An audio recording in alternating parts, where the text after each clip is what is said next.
Hey, Gary Cox here. If you missed episode 1 of my conversation with Ian Kerr, the Vice President of Business Transformation at Canada Post, you're going to want to go back and watch that. We had a great conversation about the power of a CI culture, and we're going to pick it up with episode 2 today, where I continue to talk to Ian and gain some pretty interesting insights I think you're going to enjoy. Let me ask you that. Where does culture start?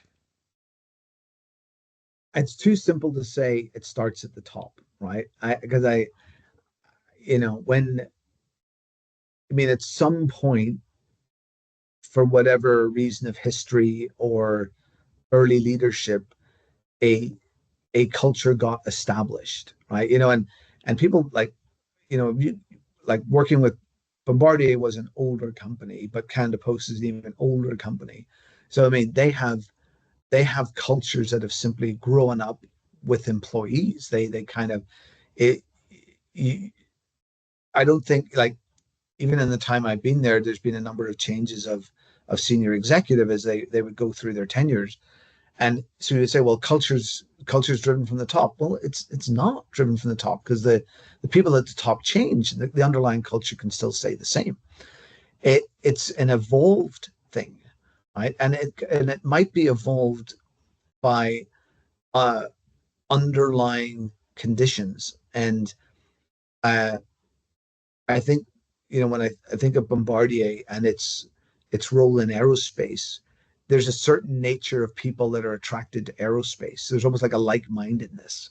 So you end up with a kind of a bit of a culture that that appreciates the complexity and detail of what's there, but also very rigid and process orientated, because of safety. So it's like a culture that, if you want to be in that culture, but that culture evolved as the whole industry evolved, right?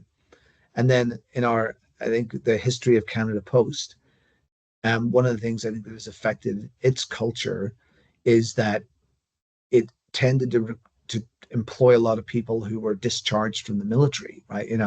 And so it kind of came with like that baggage, but not like modern military. Like, I'm talking about 1950s, 1960s military, right? And then though it's evolved, it's never been fully shaken, right?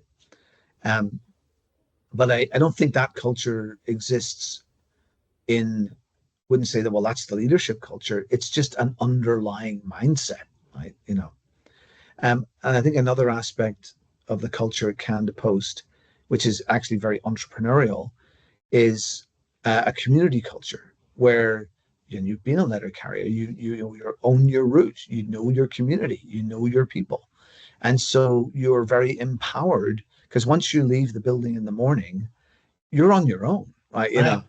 And so you have an entrepreneurial spirit contrasting with a historic disciplinary spirit, right? And then that makes for a very interesting culture. Not good or bad. Culture is not necessarily good or bad. It's just an evolved thing, right?